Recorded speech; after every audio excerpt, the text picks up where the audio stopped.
যে তোমাকে কষ্ট দুঃখ দেয় অতঃপর ক্ষমা চায়, তুমি তার ওজর গ্রহণ করো, তাকে ক্ষমা করে দাও, এর জন্য তাকে আটকে দিও না, তাহলে তুমি আল্লাহর কাছে ক্ষমা পাবে।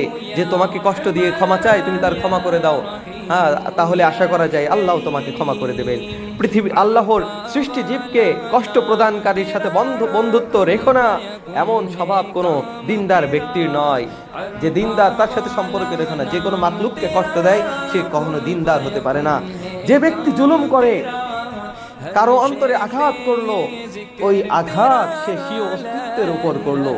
কাউকে আঘাত দিল মানে সে নিজের উপরে আঘাত দিল, তার মানে হক্কুল ইবাদ নষ্ট করলো, তার এই বোঝা তো তার ঘাড়েই চেপে যাবে। যে ব্যক্তির কারো অন্তরে কষ্ট দেওয়ার চিন্তা থাকে, পরিশেষে তার কাজ হবে ক্রন্দন করা। কেউ যদি কারো কষ্ট দেওয়ার চিন্তা করে, শেষে তারই কাঁদতে হবে এই কষ্ট দেওয়ার কারণে, চিন্তা করার কারণে। হে বৎস, কারো অন্তরে কষ্ট দেওয়ার ইচ্ছা করো না এবং স্বীয় প্রভু থেকে বিচ্ছিন্ন করো না, স্বীয় প্রভু থেকে সম্পর্ক বিচ্ছিন্ন করো না। হে বৎস, কোনো ব্যক্তির অন্তরে কষ্ট দিও না, অন্যথায় তুমি নিজ আত্মা ও কলিজায় আঘাত পাবে। কারো কষ্ট দিলে নিজের কলিজায় আঘাত লাগবে। মানুষের নাম ভালো ছাড়া নিও না।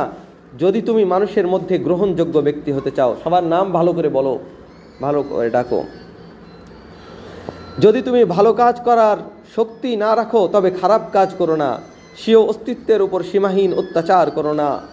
যাও, মানুষের দোষ চর্চা থেকে জবানকে হেফাজত করো, ফলে তুমি স্বীয় হাতে পায়ে বেড়ি দেখবে না।